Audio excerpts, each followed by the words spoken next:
She gave away the only dry thing she had left, and 31 hours later, she was cleaning 3 men's blood off her kitchen floor.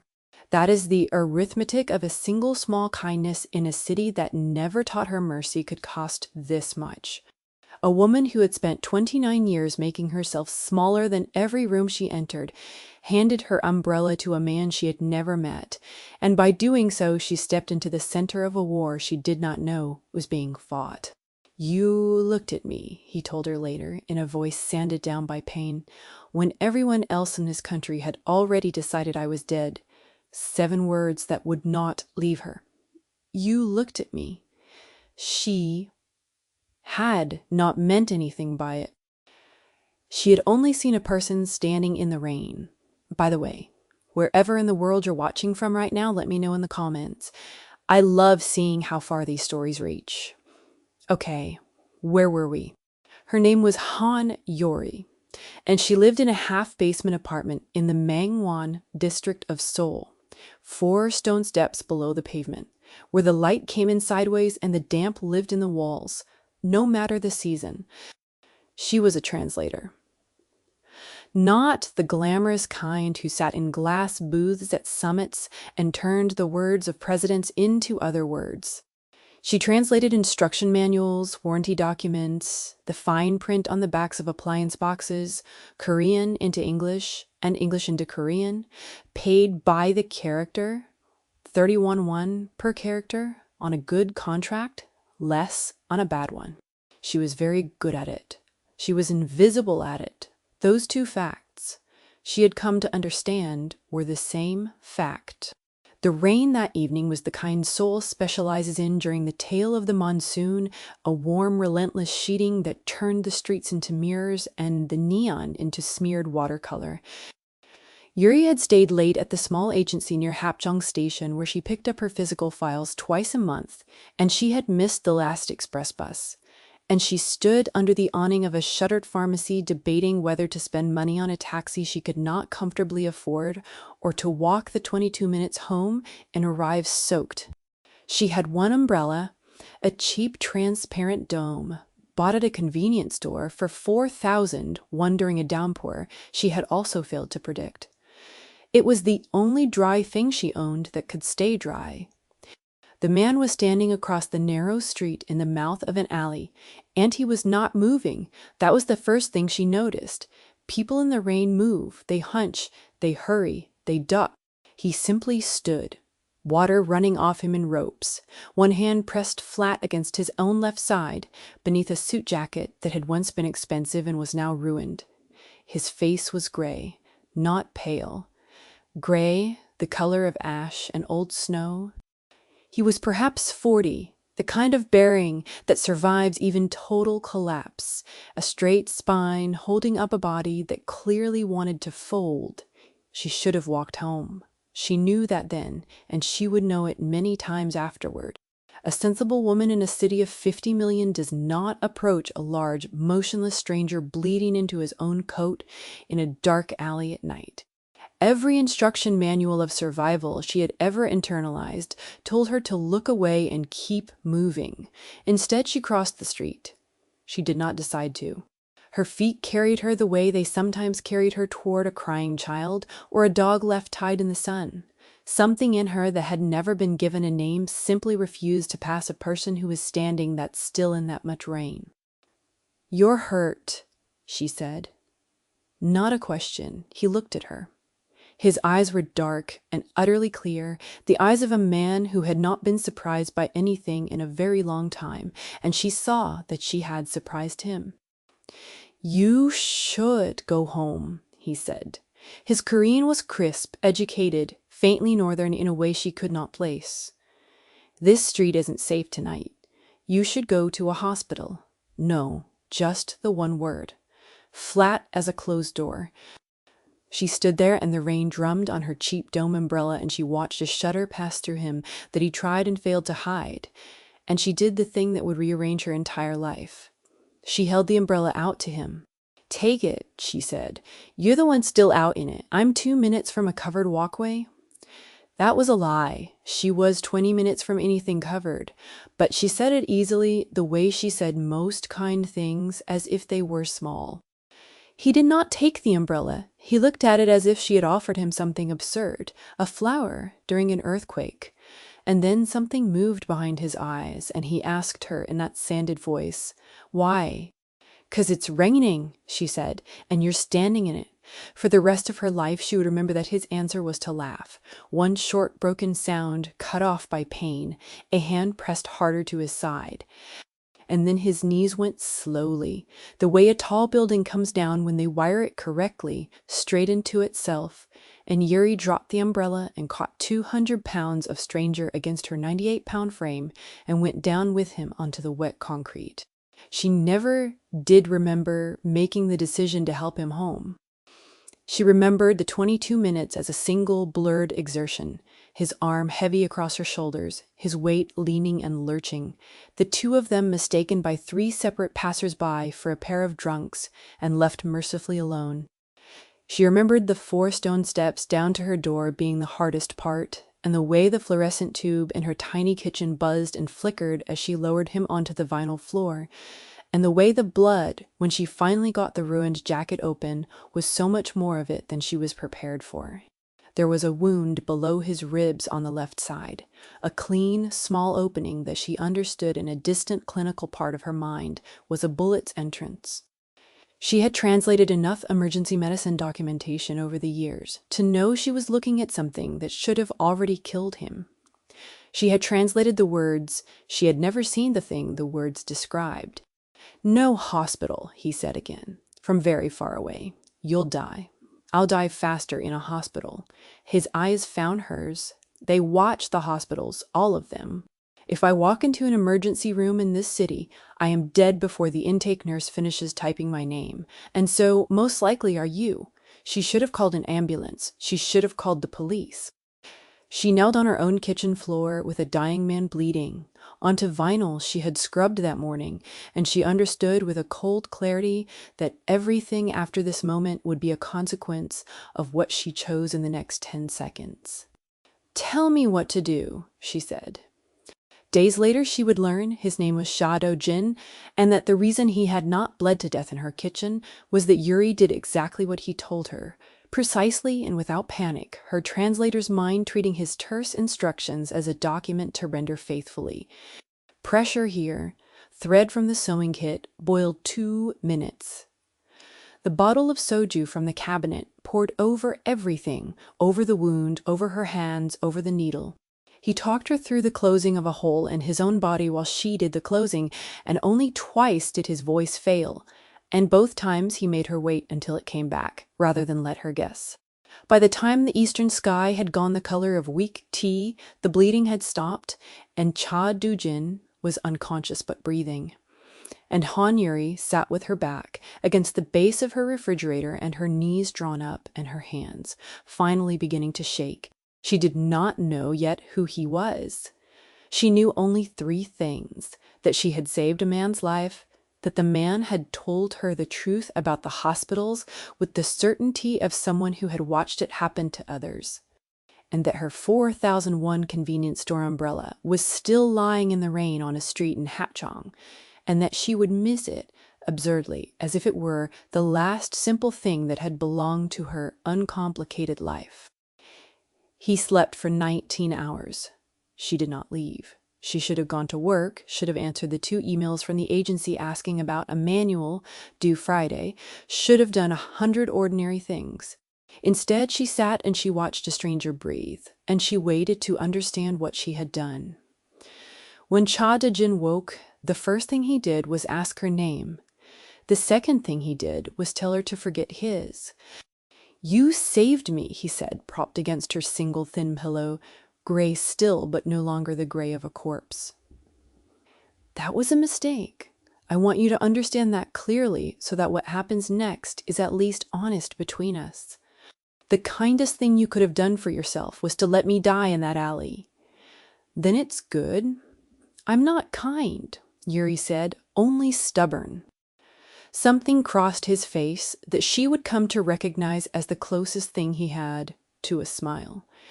And then he told her, in a flat voice that spared her nothing, who he was, because he said she had earned at least the dignity of knowing what her mercy had purchased. His name was Cha Do-jin. For 11 years he had run the Baeko organization. The White Tiger, one of the 3 structures that quietly managed the parts of Seoul that the government preferred not to look at directly. Not a gangster of the movies, he said, not tattoos and screaming and knives in nightclubs. A businessman of the shadow economy, loan structures, construction bids, the movement of people and money through channels the banks refused. He had inherited the organization from a mentor and had spent 11 years dragging it, against enormous resistance, towards something less bloody than what it had been. He had a rule, he said, that had cost him allies and made him enemies. He did not touch the innocent. He did not run women. He did not sell to children. In a world built on the exploitation of the weak, he had tried to build one small structure that fed only on the willing and the guilty. And for 11 years it had almost worked. And then his second, a man named Oh Soon-ho, whom he had trusted for 9 of those 11 years, whom he had pulled up from nothing, had decided that Cha Do-jin's rules were leaving money on the table. 3 nights ago, Oh Soon-ho had moved. A meeting called under a false pretext. Cha Do-jin's own men, or the ones he had thought were his own. Standing very still while Oh Soon-ho explained the new arrangement. The bullet below the ribs had been Oh Soon-ho's. Fired at close range, and the only reason Cha Do-jin was not dead was that a loyal driver named Bak had thrown the car into the crowd of them and given his boss 4 seconds and his own life. Cha Do-jin had gone out a service door and into the rain and had walked, bleeding, for 2 hours because there was nowhere in the city he could go. Every safe house was known, every doctor was watched, every ally was now a question mark. Oh, Soon-ho had spent, Cha Do-jin now understood, more than a year preparing this, turning the organization root by root, so that when he finally moved, there would be nowhere at all for Cha Do-jin to land, except a half-basement in Mangwon and a translator with a cheap umbrella and a fatal excess of stubbornness. By tomorrow, Cha Do-jin said, Oh, Soon-ho will have consolidated. He'll announce internally that I'm dead. Within a week, the announcement becomes true, because a boss who cannot be found and cannot be seen simply stops existing, and the men who might have stayed loyal make their peace with the new arrangement, because the alternative is to die for a ghost. He looked at her small, damp kitchen, the cheap dishes, the stack of instruction manuals awaiting translation, the entire modest evidence of an ordinary life. You have a great deal to lose, he said, and you gained nothing by saving me. So I will heal enough to walk, which will take perhaps 4 days, and then I will leave, and you will never speak of this. And if you are very fortunate, no one will ever know I was here. Yuri thought about that. She thought about it the way she thought about a difficult passage of text, turning it, testing the weight of each part. And then what happens to you? She asked. That is not your concern. You said you don't touch the innocent. I said I tried. How many of you are there? People who tried? He was quiet for a moment. Fewer every year. She got up and put water on for tea because it was what she did when she needed her hands occupied while her mind worked. And with her back to him, she said the thing that surprised them both. 4 days isn't enough to heal that. You'll tear it open on the stairs and bleed out in an alley 2 streets from here, and then a driver named Baek will have died for nothing. She turned. You can stay until you can actually walk, not until you can pretend to. There's a difference, and I've spent my whole life learning to tell it, because I've spent my whole life around people who only pretend. Cha Do-jin looked at her for a long time, and then he said quietly, You looked at me in the rain. Everyone in this country has already decided I'm dead, and you looked at me as if I were simply a person standing in the rain. You were. No one has done that in 11 years, and that was the beginning. The days that followed taught Yuri that a mafia boss in convalescence is mostly a man who watches. Chado-jin watched everything. He watched how she rationed her groceries, buying the discounted vegetables an hour before the market closed. He watched how she flinched, very slightly, at the phone and how she never answered it on the first ring. He watched the care with which she did work that no one would ever thank her for, translating a rice cooker manual as if the fate of nations depended on the accuracy of the word steam. He said little, but she came to understand that his silence was not absence. It was the most complete attention she had ever received from another human being. He was, she realized, the first person in her adult life who did not decide in advance which parts of her were worth noticing. On the third day, she asked him why he had really told her the truth, all of it, when a lie would have been safer for him. "Because you would have known," he said. "You notice things.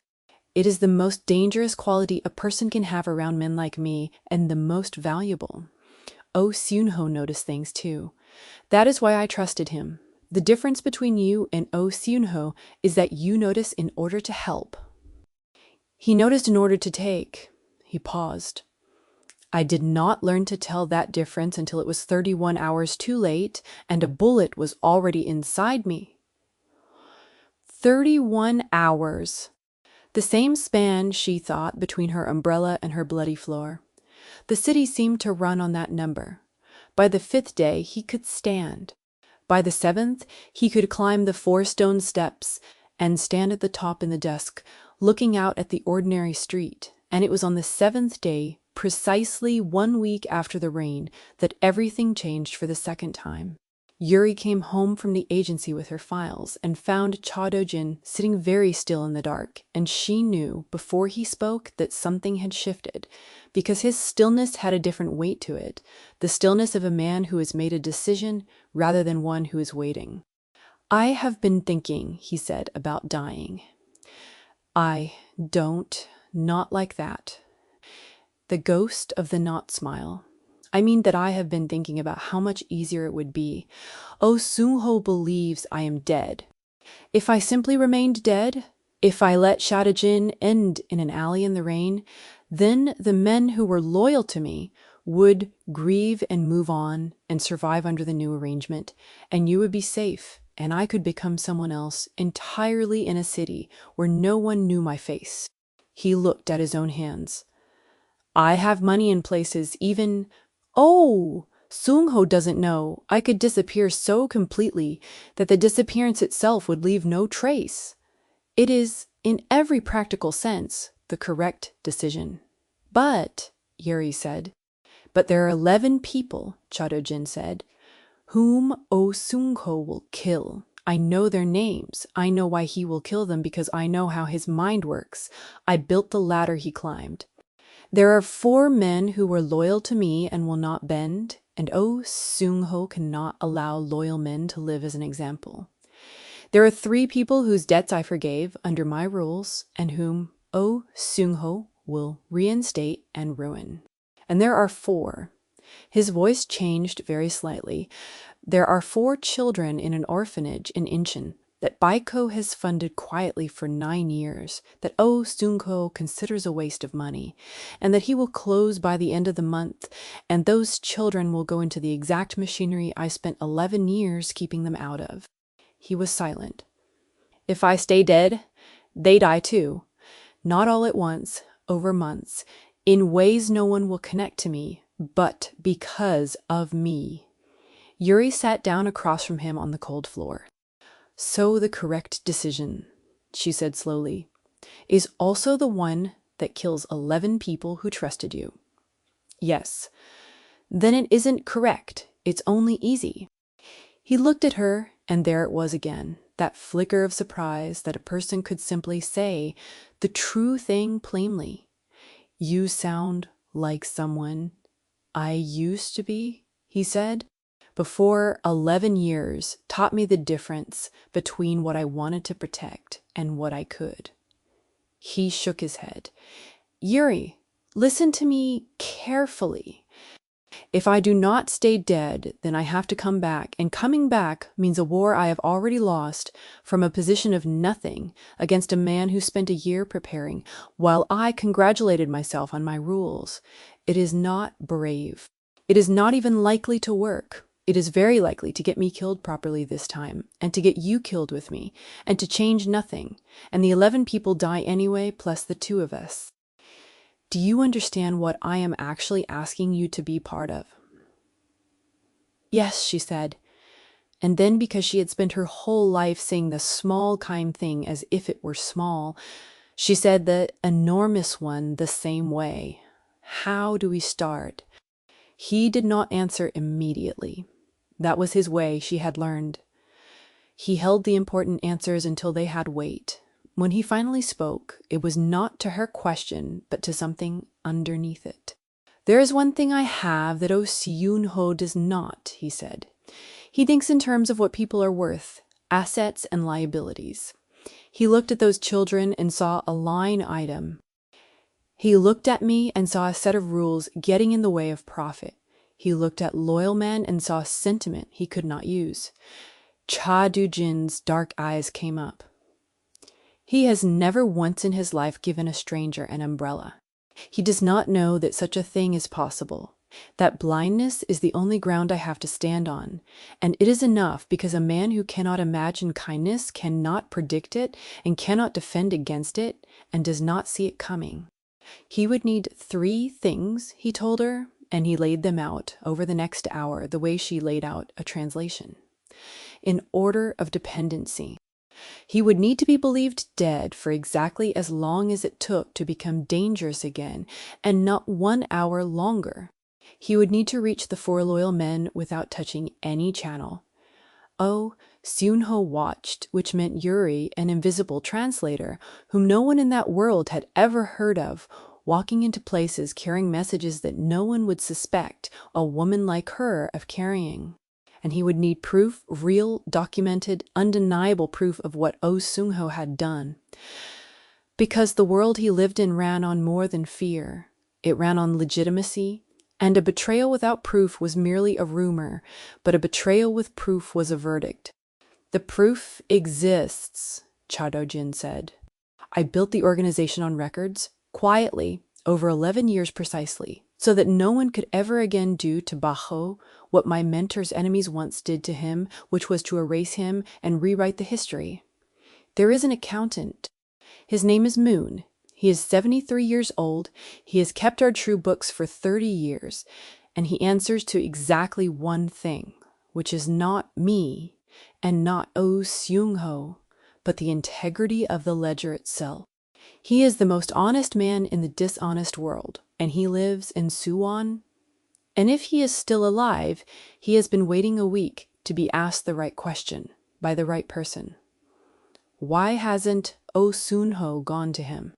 Because Oh Seung-ho thinks in terms of what people are worth, Cha Do-jin said, and he has decided old Moon is worth nothing, a doddering bookkeeper who does what he's told. He never once sat and listened to the old man, so he does not know that the old man despises him, and has despised him for years, and has been quietly keeping a second ledger, the true books, the ones that record not just the money, but the choices, because Moon understood before any of us that Oh Seung-ho would one day need to be answered. Cha Do-jin's, not smile, was this time almost real. Moon pays attention. It is the family disease. It is the thing that will kill Oh Seung-ho. He surrounded himself with people who watch, and he never learned that the watchers were watching him. They began the next morning. Yuri took the train to Suwon, carrying nothing but her ordinary shoulder bag and a memorized phrase that Cha Do-jin had made her repeat, until it was seamless. She was not to say his name. She was to walk into the small tax and accounting office on the 2nd floor of a tired commercial building near Suwon Station, ask for Mr. Moon, and when she had him alone, she was to say 7 words. The tiger stripes do not wash off. It was che, Dojin explained, a thing his mentor used to say, a thing only 3 living people knew, a thing Oh Sung-ho would have dismissed as an old man's poetry and never bothered to remember. Yuri, who had spent her life carrying other people's exact words across the gap between languages, carried these 7 across the gap between worlds. Moon was small and dry and precise, with reading glasses pushed up onto a bald head and ink on the side of his right hand. He looked at Yuri, a plain young woman in a cheap coat, with the mild patience of a man who assumed she was a client about to ask a tedious question. And then she said the 7 words, quietly, and she watched the old man's entire body change, watched 30 years of caution and 1 week of grief resolve into a single sharp attention. Say it again, he whispered. The tiger stripes do not wash off. The old man took off his glasses. He set them on the desk with a care that was almost religious, and then in a voice that shook only once, he said, "He's alive. Yes, they told us he was dead." Oh Sung-ho stood in the main office and said the boss was dead and the world had changed, and every man in that room believed it, and I believed it. And for a week I have been an old man deciding whether to burn 30 years of ledgers so that when Oh Sung-ho comes for me, there is nothing left to torture out of me. He looked at his own ink-stained hands. I decided this morning to burn them. You have arrived, madam, 4 hours before I would have made everything you came for impossible. Do you understand how close a thing that is? Yuri understood the arithmetic of near misses better than most. 4 hours, she said, and a week ago it was 31. Moon did not understand the reference, but he understood the woman making it, and he decided, as Chado-jin had gambled he would, that a man who was dead did not send strangers with the family's oldest secret. He rose and he locked the office door, and he pulled from behind a false panel in the base of an ordinary gray filing cabinet a fireproof case, and inside the case were 3 ledgers bound in cloth, and in those 3 ledgers Moon told her was every decision Baiko had made for 11 years, cross-referenced to money, dated, witnessed, and for the past 14 months, a 4th ledger, thinner, and a hand pressed hard with anger that recorded everything Oh Sung-ho had done to prepare his betrayal, every bribe, every meeting, every man he turned, every rule he broke, all of it noticed and dated and preserved by a 73-year-old man whom no one had ever thought worth listening to.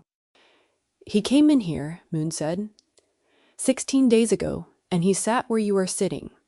And he told me that when the change came, I would keep doing exactly what I had always done, or I would be replaced by a computer and a younger man. And I nodded, madam, and I said yes, of course. And I thought, you have made a category error. You have decided I am furniture. And furniture, oh Sung-ho, notices everything, because no one thinks to hide anything from a chair. The old man's eyes were wet and hard at once. Tell him. Tell the boss that Moon kept the books. Tell him the tiger stripes are all written down.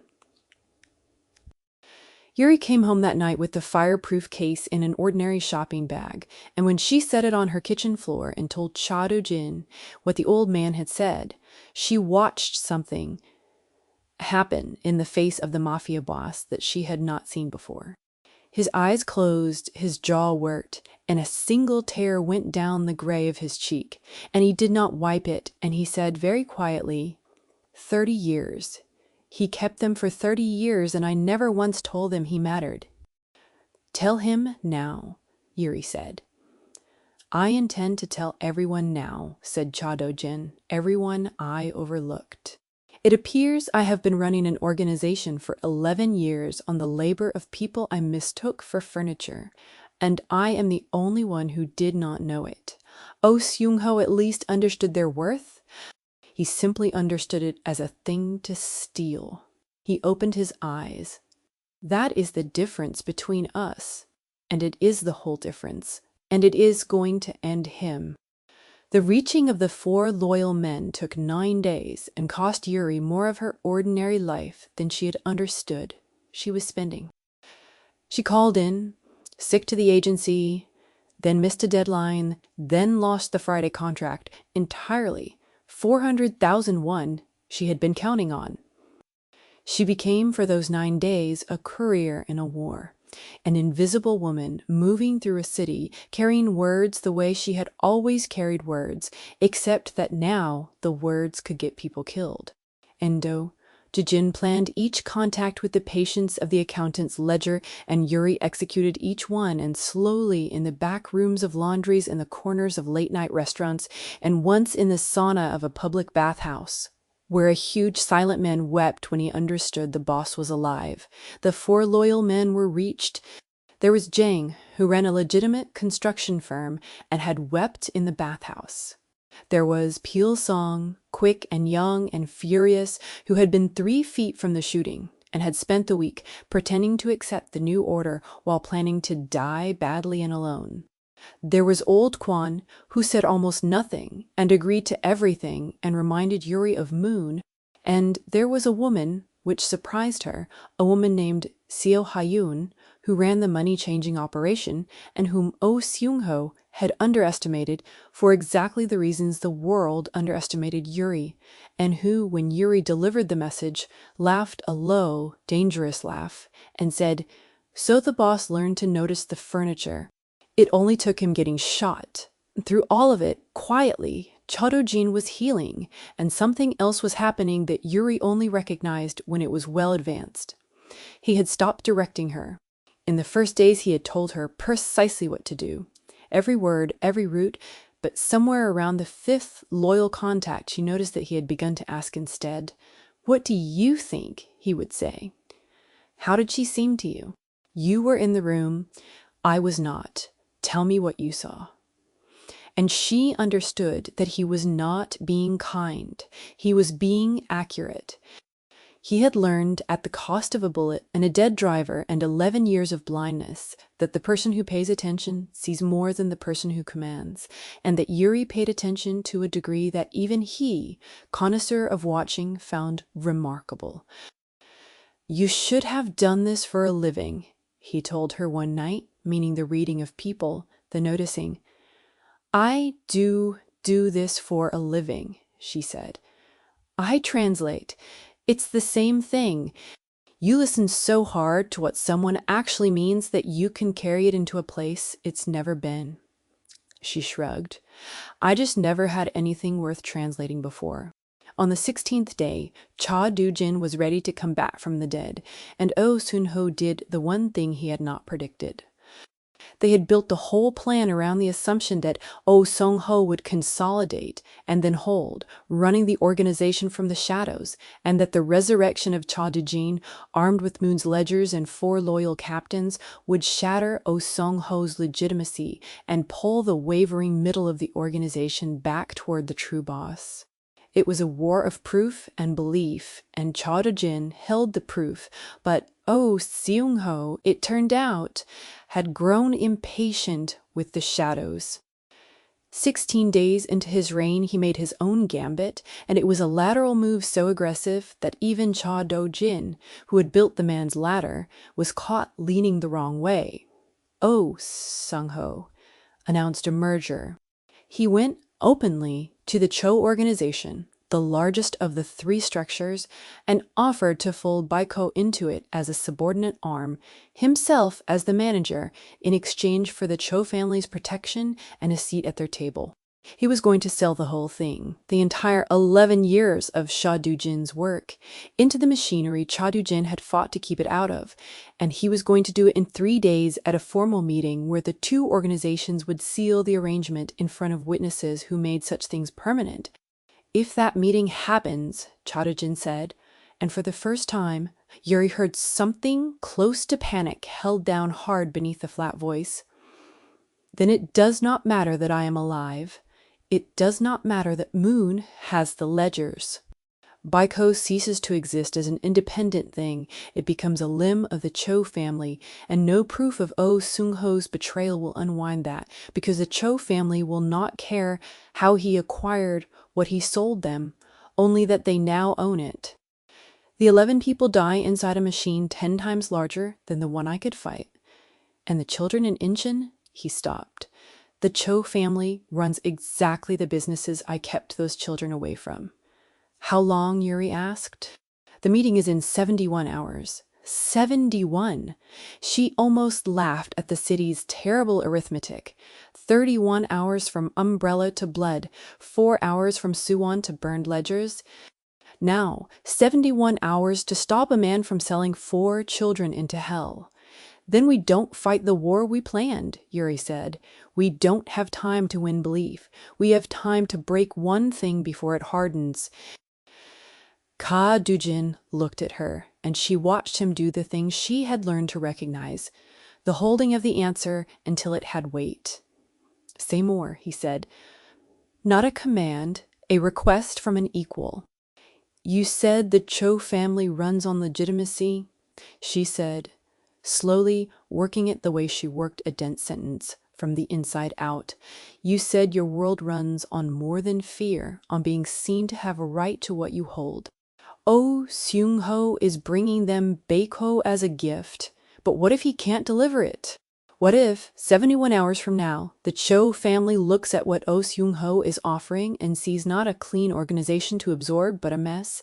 A man who murdered his own boss badly enough that the boss is alive and talking, 4 loyal captains in open revolt, an accountant with 30 years of proof, and a scandal so loud that absorbing Baekho would mean absorbing a war the Cho family did not start and cannot win quietly. She looked at him. You don't have to beat Oh Seung-ho in 71 hours. You just have to make him worthless to the only people who could save him.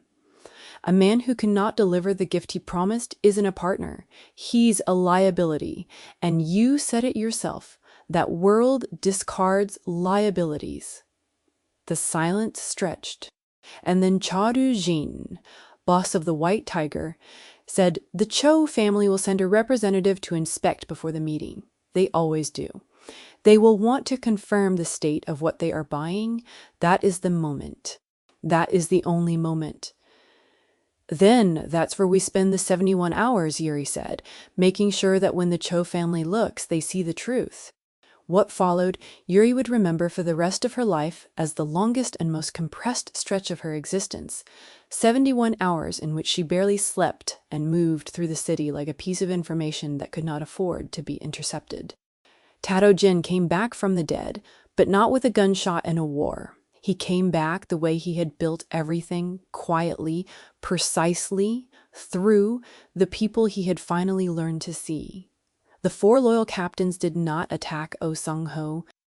Instead, in the 2 days before the Cho inspection, they made themselves loudly, undeniably visible, as loyal to a living Cha Do-jin.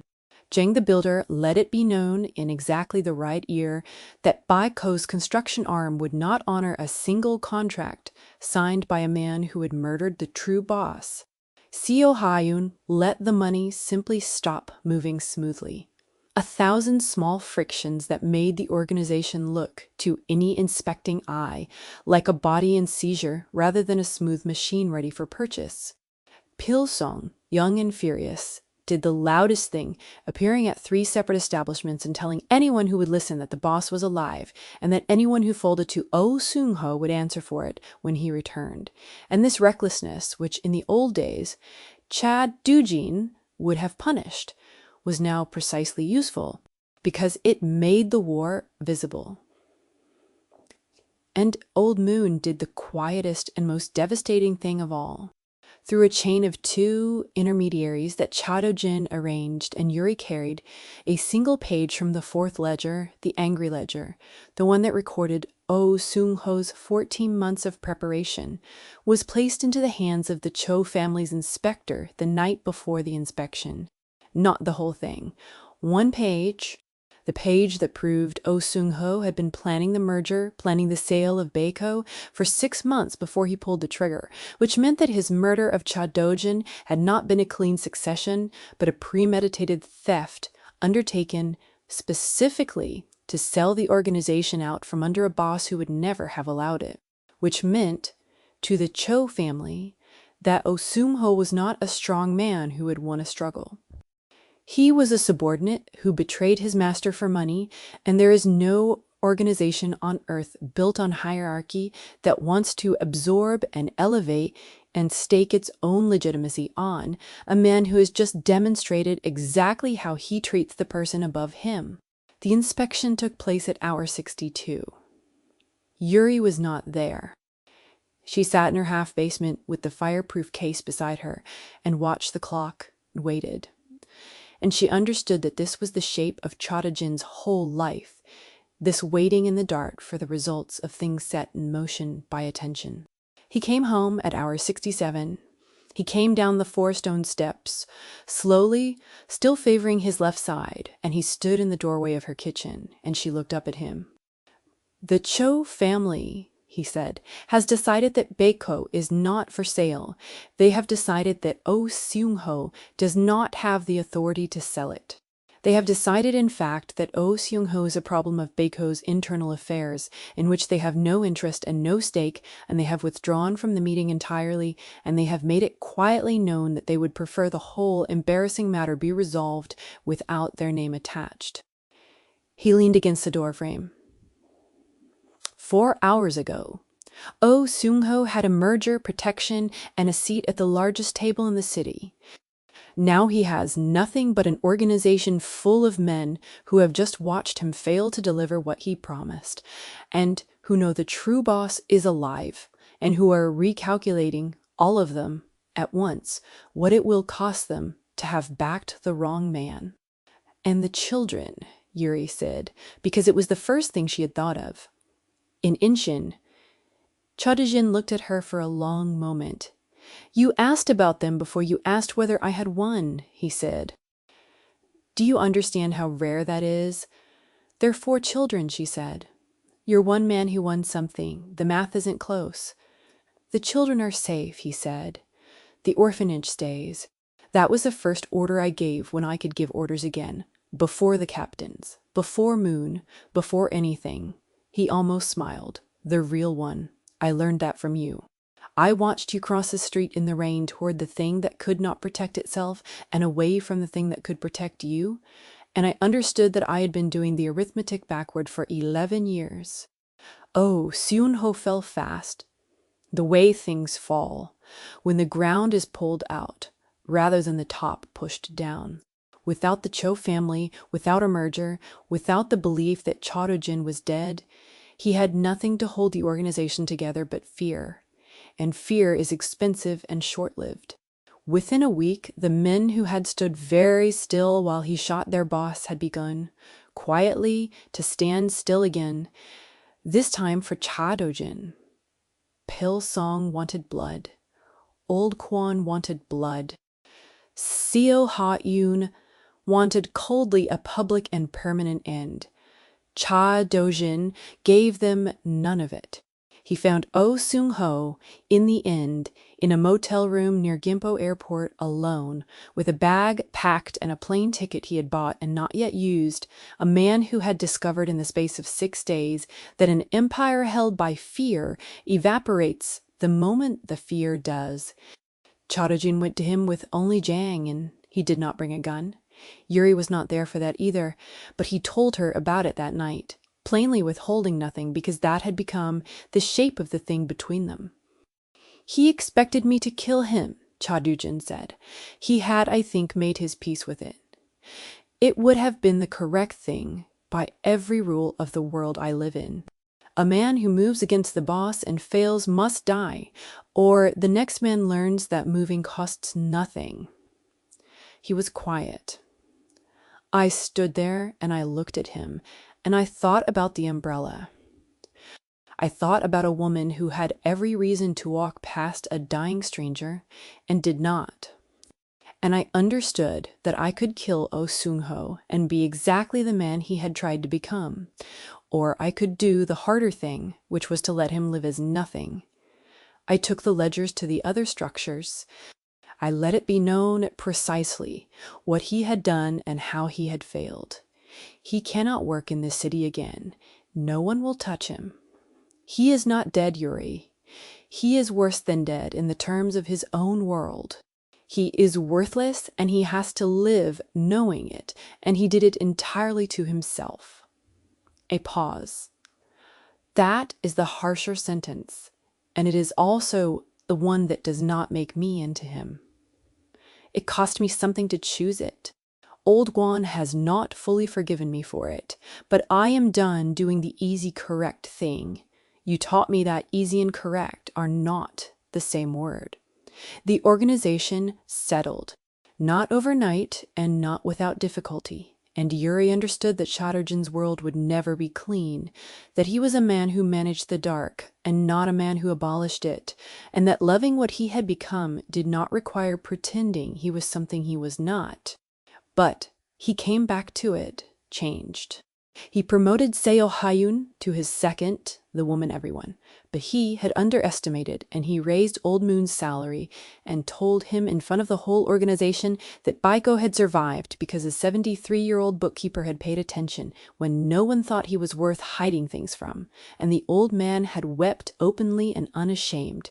And then, 3 weeks after it was all over, Chadojen did the thing that Yuri would remember as the truest of all the true things he did. He went to the agency where Yuri picked up her files, the small, ordinary agency near Hapcheong Station, a place with no connection to his world at all, and he did it on a busy afternoon with people coming and going. And he asked to speak to the owner, and in front of the staff and the clients and the whole indifferent bustle of an ordinary business, Hay said that Han Yuri was the finest translator he had ever encountered, that she carried meaning across distances most people could not even see, that his company would be retaining her exclusively at 10 times her previous rate for as long as she would have them, and that he wished it understood, publicly and plainly, that this woman, whom the world had trained to make herself small, had done the largest thing he had ever witnessed a person do. He named her worth in the same kind of room, full of the same kind of ordinary people, where she had spent her whole life being overlooked. He did it because he had once erased people in exactly such rooms without knowing he was doing it, and he had learned that the correction had to happen where the wound had.